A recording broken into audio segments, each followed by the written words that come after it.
सन्माननीय Charulata Kolte madam, Kadam sir, modak madam, Kelkar madam आणि Mahajan sir, तसेच येथे जमलेले बाकी शिक्षकगण आणि माझे विद्यार्थी मित्रांनो, सर्वप्रथम मला या ॲन्युअल डेसाठी चीफ गेस्ट म्हणून आमंत्रित केल्याबद्दल आपल्या सर्वांचे मनपूर्वक धन्यवाद.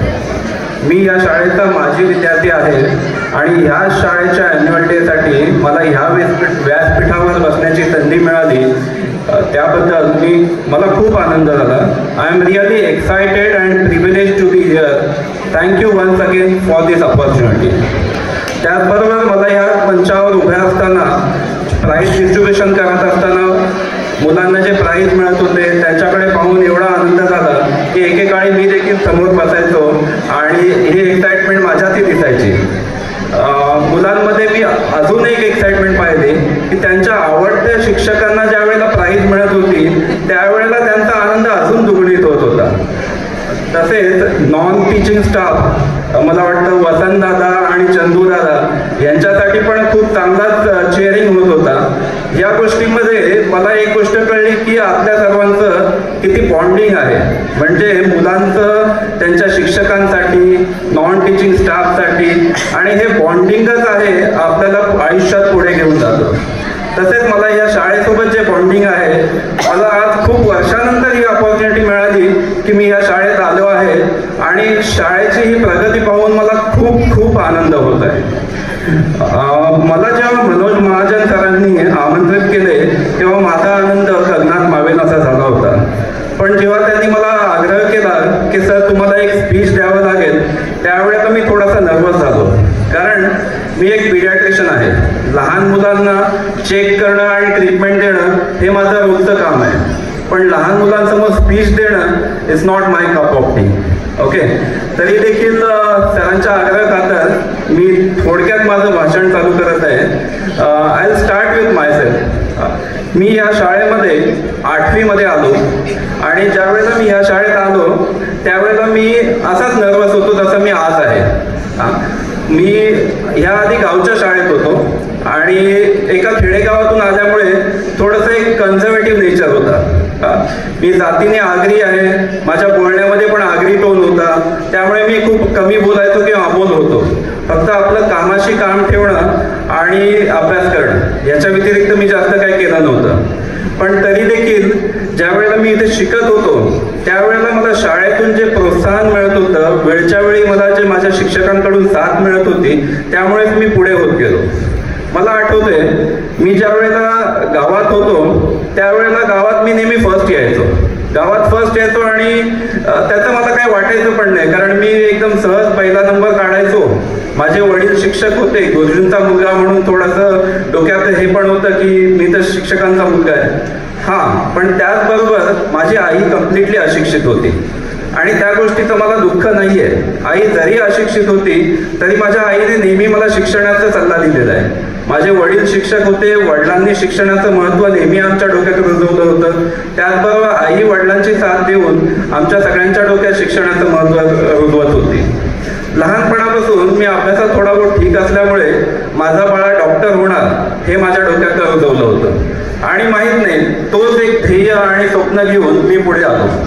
8वीला माझ्या भावाने मला शहरात आणले आणि आपल्या शाळेचा मी विद्यार्थी बनलो. या शाळेत असताना जेव्हा फर्स्ट सेमिस्टर झाली तेव्हा माझा 27वा रँक होता. मी डायरेक्ट आकाशातून जमिनीवर आलो. कुठे पहिला नंबर काढायचो गावच्या शाळेत आणि इथे आल्यानंतर 27वा रँक आला. मला त्यावेळेला जाणीव झाली की बेटा आगे बहुत मेहनत करनी है. आणि मला वाटतं त्याच्यात काही वावगं नाही, म्हणजे अपयश ही यशाची पहिली पायरी असते हे सगळ्यांनीच सांगितले आहे आणि मी काही नवीन नाही सांगणार त्याच्यात. लकीली मी मेहनत करून पुढे गेलो. 10वीतही चांगले मार्क्स मिळालो. हो, खूप चांगला रँक नाही काढू शकलो, बहुतेक मी शाळेत माझ्या 5वा होतो मराठी मीडियममध्ये. पण आमच्या वेळेला मराठी मीडियम खूप नावाजली होती. आपल्या शाळेत आताचं स्टेटस मला माहीत नाही, पण त्यावेळेला मेरिट लिस्ट असायची आणि आपल्या शाळेतून कमीत कमी 4-5 विद्यार्थी मेरिटमध्ये असायचे आणि आपल्या शाळेचं नाव तेव्हाही आणि आताही नवी मुंबईच्या टॉपमोस्ट शाळांमध्ये घेतलं जातं आणि मला त्याचा सार्थ अभिमान देखील आहे. बरं, तर आमच्या वेळेला मराठी मीडियम म्हणजे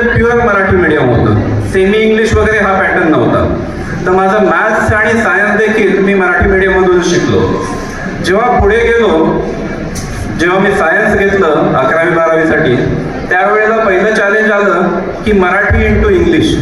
विद्यार्थी मित्र हो, it is not really difficult, पण तरी देखील तुम्हाला सांगतो, मी पुन्हा एकदा तिथे बायोलॉजीच्या फर्स्ट एक्झाममध्ये फेल झालो होतो. तेव्हा मला पुन्हा जाणीव झाली की अरे बेटा कुछ तो करना पडेगा. ओके. आणि माझी वहिनी होती, तिने PhD केलं होतं, तिने मला एक डिक्शनरी आणून दिली. तिला माहिती होतं की माझे कन्सेप्ट क्लिअर होते. I was very good in my concept. Okay. तर मला जास्त फक्त मराठीचं इंग्लिशमध्ये अनुवादित करायचं होतं. मी प्रत्येक बुकवर मराठी शब्द लिहून ठेवले होते. I got my concept clear की मला ह्या गोष्टीला हे म्हणतात, म्हणजे त्याविषयी मला अजून अभ्यास करायची गरज नव्हती. आणि त्यानंतर जेव्हा मी 11वी-12वी इझिली क्रॉस करत गेलो, ऑफकोर्स डॉक्टर बनण्यासाठी PCBची आवश्यकता असते आणि PCB मध्ये चांगला स्कोअर करून मी मेडिकलला ऍडमिशनही घेतलं. आता पुन्हा ऍडमिशन घेतल्यानंतर पुन्हा शब्द येतो की आता वैद्यकीय म्हणजे मेडिकल टर्म्स ते मला मराठीतले इंग्लिशमधले जड जायला लागले. तेव्हा माझ्या वहिनीने मला आणून दिला वैद्यकीय शब्दकोश. ओके. तर अशा प्रकारे तिथे देखील माझ्या मेडिकलच्या फर्स्ट इयरच्या बुक्समध्ये मी प्रत्येक शब्दाचा मराठीत अर्थ लिहिला होता आणि त्यावरून मी इंग्लिशच्या शब्दाचा अर्थ काढायचो आणि त्याचं कन्सेप्ट माझे क्लिअर असल्यामुळे मी ते पाठ करत गेलो.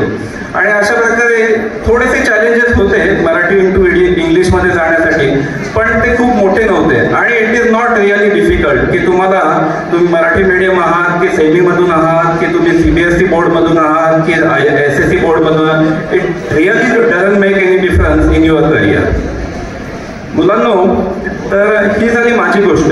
पण त्याचबरोबर मी एक सल्ला देऊ इच्छितो की सातत्य किंवा कन्सिस्टन्सी, डिसिप्लिन आणि मेहनत हे आपल्याला आयुष्यात ठेवावं लागतं. जीवनात यश मिळवण्यासाठी स्वप्न पाहणे खूप महत्त्वाचे आहे आणि ती स्वप्न साकार करण्यासाठी प्रामाणिक कष्ट, सातत्य आणि आत्मविश्वास गरजेचा आहे.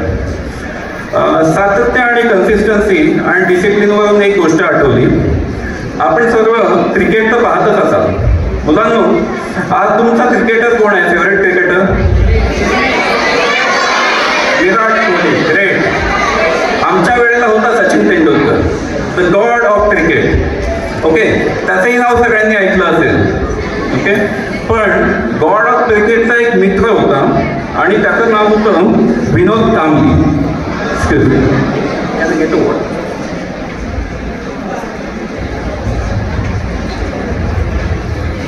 त्याचं नाव आहे विनोद कांबली. तर विनोद कांबली हा सचिनपेक्षा चांगला खेळायचा. जर तुम्हाला माहीत नसेल तर सांगतो, पहिल्या 7 टेस्टमध्ये पठ्याने 2 डबल सेंचुरी आणि 2 सेंचुरीज मारल्या होत्या. ओके. तसेच फर्स्ट 1000 रन्स काढण्यामध्ये विनोद कांबली सचिनच्या खूप पुढे होता. तर सचिनच्या पुढे असून देखील विनोद कांबली मागे का गेला?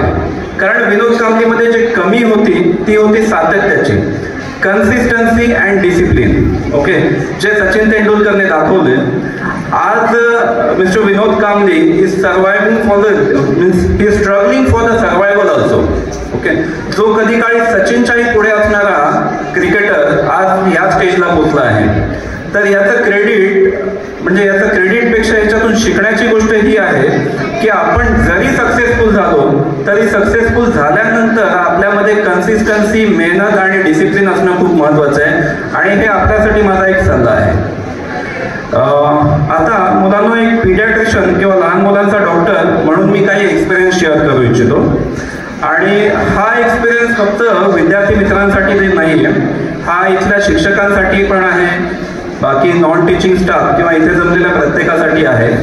आणि ही एक चिंतेची गोष्ट आहे जी मी शेअर करू इच्छितो. आज मी माझ्या ओपीडीमध्ये जे पेशंट्स पाहतो त्याच्यामध्ये सर्वात जास्त जो प्रॉब्लेम मी लहान मुलांमध्ये पाहतो इज मोबाईल ॲडिक्शन. सिरियसली ही गोष्ट सर्वांनी लक्षात घ्यावी. मोबाईल ॲडिक्शन ही आजच्या घडीचं खूप मोठं चॅलेंज आहे. कारण मी जेव्हा माझ्या ओपीडीत 100 पेशंट पाहतो, 100 पेशंटमध्ये around 3% of patients are suffering from autism. And main autism is a disorder, learning disability. हा स्पेशली लहान मुलांमध्ये आढळणारा प्रॉब्लेम आहे. लहान मुलं बोलायला शिकत नाही, लहान मुलं कुठली गोष्ट लर्न करायला शिकत नाही, त्यांची आकलन शक्ती कमी होते. अल्टिमेटली त्यांना सायकोलॉजिस्टची ट्रीटमेंट द्यावी लागते.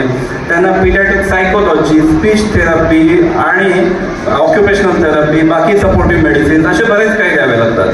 पण तुम्हाला सांगतो, हा जो आजार ज्याची गोष्ट मी नाव घेतोय autism, it's not that simple. These people or these kids will ultimately live a life like मतिमंद.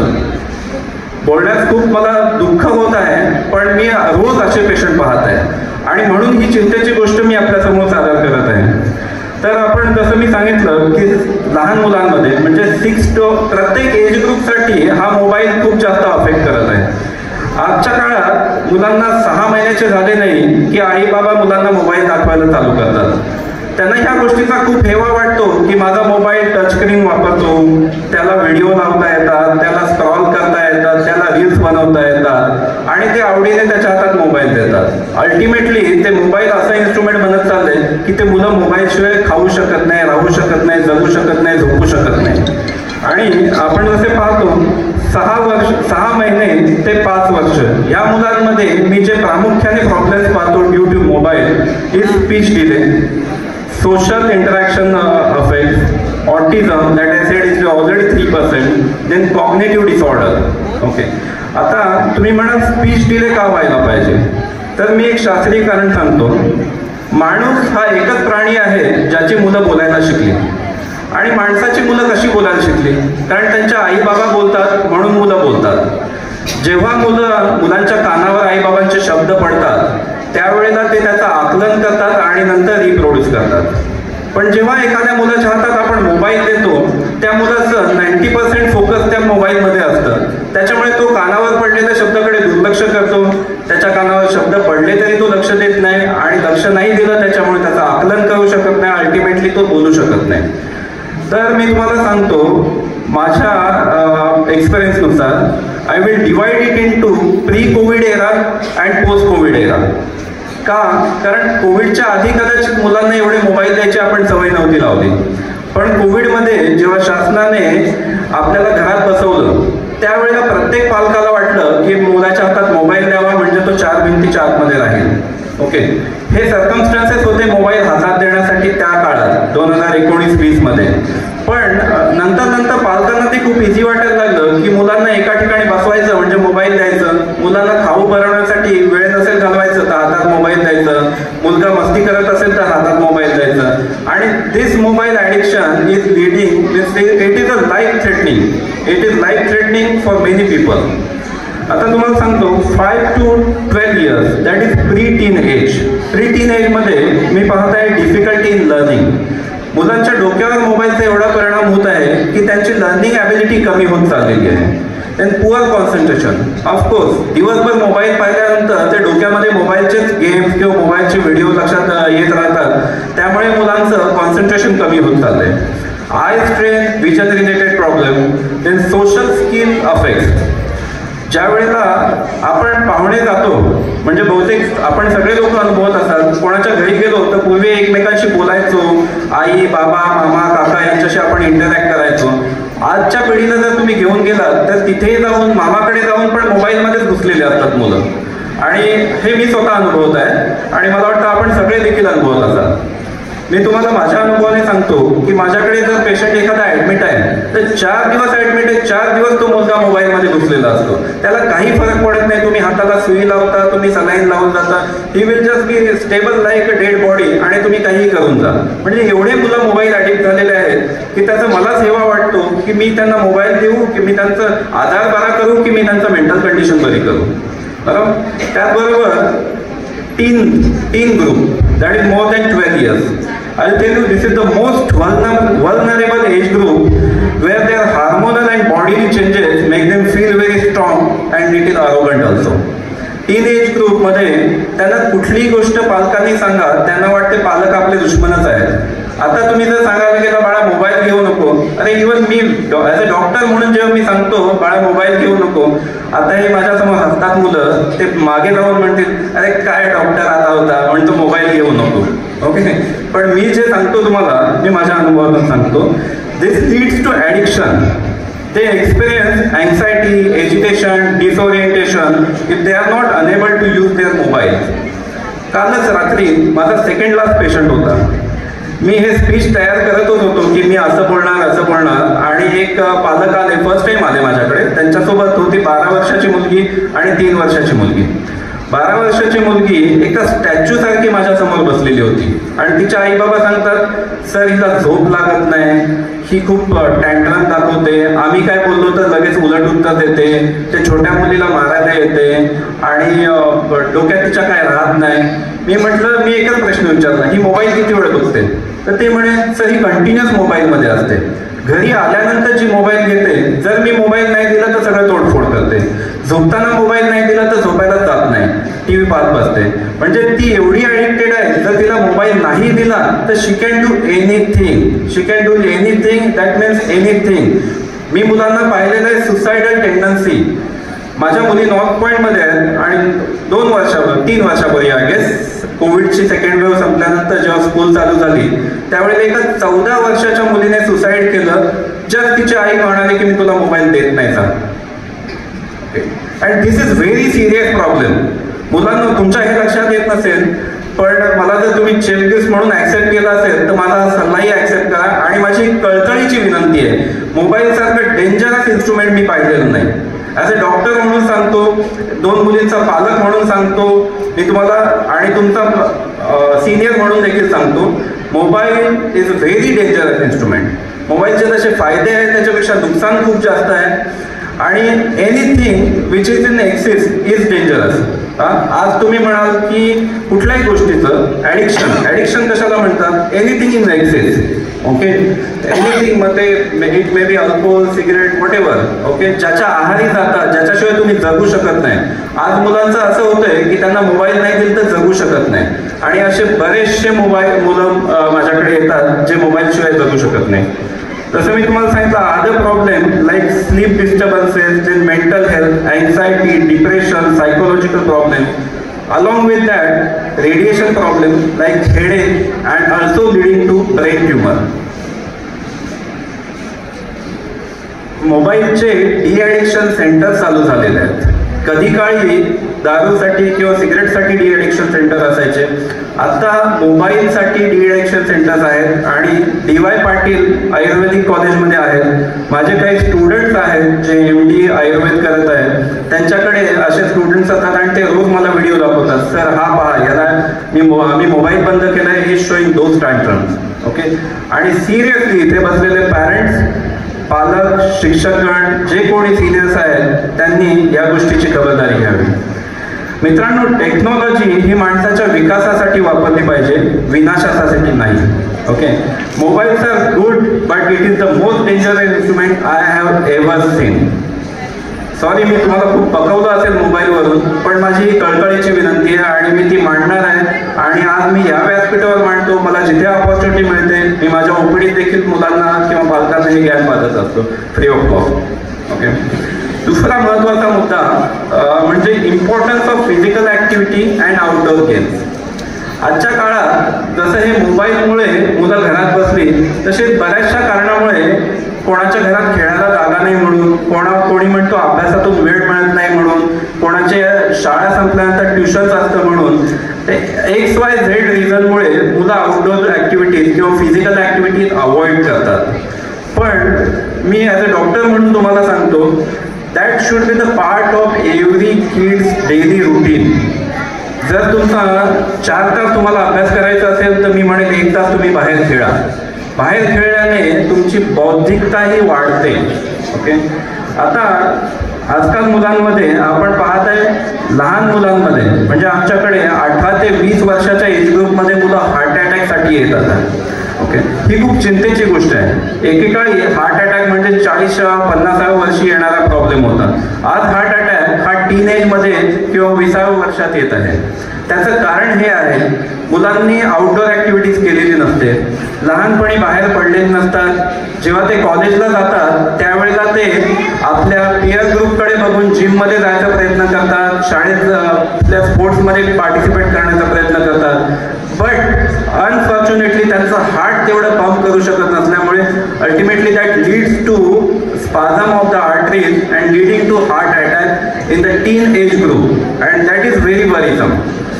Then other problems like type 2 diabetes, rickets, vitamin D च्या कमतरतेमुळे रिकेट्स आणि ऑस्टिओपोरोसिस, हाय ब्लड प्रेशर, हाय कोलेस्ट्रॉल, ओबेसिटी हे देखील problems आहेत outdoor games किंवा physical ॲक्टिव्हिटीजच्या अभावामुळे होणारे. आता ह्याचे फायदे म्हणाल तर फिजिकल ॲक्टिव्हिटी सोबत तुमचं ज्या वेळेला तुम्ही बाहेर गेम्स खेळता किंवा तुम्ही धावता पळता त्यावेळेला तुमच्या बॉडीचं ब्लड सर्क्युलेशन इम्प्रूव्ह होतं. अँड ते ब्लड सर्क्युलेशन फक्त तुमच्या बॉडी पार्ट्सलाच नाही तर तुमच्या ब्रेनलाही सर्क्युलेशन इम्प्रूव्ह होतं. त्याच्याने डेफिनेटली तुमचं ब्रेन डेव्हलपमेंटलाही इम्प्रूव्ह होतं, फिजिकल हेल्थला इम्प्रूव्ह होतं, मेंटल हेल्थला इम्प्रूव्ह होतं. एकमेकांसोबत खेळण्यामुळे सोशल स्किल्स इम्प्रूव्ह होतात, हँड आय कोऑर्डिनेशन इम्प्रूव्ह होतं, विटॅमिन डी मिळाल्यामुळे तुमचे मोस्टली आजार होत नाही. तर असे बरेचसे फायदे आहेत आउटडोर गेमचे. म्हणून आयुष्यात अभ्यासासोबत खेळणे देखील महत्त्वाचे आहे. जसे अभ्यास तुमची बुद्धी चालाक करते तसेच खेळ तुमच्या बॉडीला चुस्त आणि दुरुस्त ठेवतात. मला ही अपॉर्च्युनिटी इथे चीफ गेस्ट मिळाल्यामुळे अजून एक गोष्ट जाणवली. आज आपण बेस्ट स्टुडंट अवॉर्ड्स पाहिले. मराठी मीडियम आणि इंग्लिश मीडियम दोन्ही मुलांना जे बेस्ट स्टुडंट म्हणून अवॉर्ड्स मिळाले ते करिक्युलरमध्ये खूप हुशार आहेत. 5वी पासून 10वी पर्यंत पहिले आलेले किंवा अनेक अवॉर्ड्स मिळाले. पण मला वाटतं मी माझ्याकडून एक अवॉर्ड घोषित करू इच्छितो. तो आहे बेस्ट प्लेयर अवॉर्ड. तो एक best player from boys and best player from girls आणि तो दरवर्षी माझ्याकडून दिला जाणार आहे. आणि यावर्षी देखील जर पॉसिबल असेल आताही कोणाला द्यायचं असेल तर मी आता ह्या मंचावरून डिक्लेअर करत आहे. आणि बेस्ट प्लेयर अवॉर्ड तुम्हाला माझी आठवण करून देईल की एक डॉक्टर आले होते, ते म्हटले होते खेळाचे देखील महत्त्व आहे. जरी मी अभ्यास केला पण तरी मी खेळलो देखील आणि आज देखील मी रोज 1 किंवा 2 तास मी लॉन टेनिस खेळत असतो. आणि मला माहित आहे मला आताही ह्या वयात आय एम 44, मला ह्या वयात डायबिटीस नाही, ब्लड प्रेशर नाही, काहीच नाही. I am fit and fine in front of you. तिसरा महत्त्वाचा मुद्दा करिअर सिलेक्शन. करिअर सिलेक्शन मी यासाठी सांगू इच्छित आहे कारण जसं मी म्हटलं की प्रत्येकाला वाटतं आपल्या मुलाने डॉक्टर बनावं, इंजिनियर बनावं. पण करिअर आजच्या घडीला करिअर ऑप्शन्स खूप सारे आहेत. थोडंसं आपण शिक्षकांची मदत घेतली तर ते तुम्हाला सांगू शकतील तुम्ही कशात चांगले आहात. प्रत्येक मुलगा डॉक्टर नाही होऊ शकत किंवा प्रत्येक मुलगा अभ्यासात हुशार नाही असू शकत. पण प्रत्येक मुलाचे आपले कलागुण असतात आणि ते कलागुण तुमचे पालक आणि तुमचे शिक्षक हेरतात. तर जेव्हा तुम्ही आता इथे बरेचसे 10वीचे विद्यार्थी बसलेले आहेत, तुम्ही करिअरच्या टर्निंग पॉईंटला आहात. ओके, तर मला हेच सांगायचं आहे की तुमचं करिअर सिलेक्शन करताना फक्त अभ्यास हा एकच क्रायटेरिया ठेवू नये. जर तुम्ही अभ्यासात हुशार आहात तर डेफिनेटली गो फॉर इट. पण जर तुम्ही दुसऱ्या कलागुणात हुशार आहात तर तुम्ही त्या कलेला वाव द्या आणि त्या कलेमध्येच तुमचं करिअर आहे. कारण आपण जे करिअर सिलेक्ट करतो त्या करिअरमध्ये आपल्याला आयुष्य काढायचं असतं. Trust me as a paediatrician म्हणून आज खूप खुश आहे कारण मी लहानपणापासून विचार करायचो मला डॉक्टर व्हायचं आहे, मला लहान मुलांना ट्रीट करायचं आहे. आणि आयुष्यभर मला सकाळी उठल्यापासून संध्याकाळी झोपेपर्यंत मी लहान मुलांमध्ये असतो. आणि I am also like a kid only. मला मुलांसोबत खेळायला, बोलायला, चालायला खूप आवडतं. I am living my life happily. आणि तसंच जे तुम्हाला आवडतं, तुमच्या आयुष्यात जे काही तुम्हाला आवडतं ते गोष्टच करिअर म्हणून सिलेक्ट करा. तेव्हा जेव्हा तुम्ही जॉब कराल किंवा ते करिअर करताना तुम्हाला कधीच बोर नाही होणार, तुम्हाला त्या गोष्टीचा आनंदच वाटेल. अजून एक मी सांगतो, आपल्या आयुष्यात छंद नेहमी जोपासले पाहिजे. कधी कधी असं असतं की करिअर म्हणून आपण टीचर बनतो पण आपल्यामध्ये एक गुण असतं डान्स करण्याचं, आपल्यामध्ये एक गुण असतं ड्रॉइंगचं. तो छंद जोपासावा. जिथे अपॉर्च्युनिटी मिळेल तिथं तो छंद जोपासावा. आज देखील मी माझ्या अनुभवातून सांगतो, मला ड्रॉइंगची खूप आवड आहे. मी आता कॅनव्हासवर ड्रॉइंग करायला शिकलेलो आहे. आणि यावर्षी देखील मी माझ्या बायकोचं चित्र रांगोळीने माझ्या दारासमोर आखलं होतं. बायको तर खुश झाली पण मला देखील खूप आनंद मिळाला होता.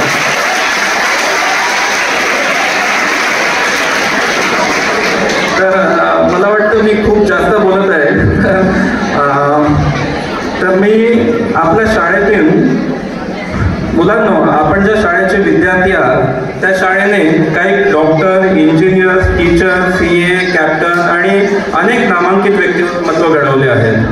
तसेच मला माहीत पडलं की आपल्या शाळेचे शिक्षक श्री मनोज महाजन सर यांना आदर आदर्श शिक्षक म्हणून माजी मुख्यमंत्र्यांकडून गौरवण्यात आले आहे. म्हणजे आपल्या शाळेसाठी आणि आपल्या सर्वांसाठी खूप अभिमानाची बाब आहे. तसेच आपली शाळा नवी मुंबईच्या टॉप स्कूलमधील एक शाळा आहे. आपणा सर्वांना या गोष्टीचा सार्थ अभिमान आहे. म्हणून मी एकच सांगतो, माझी शाळा माझा अभिमान.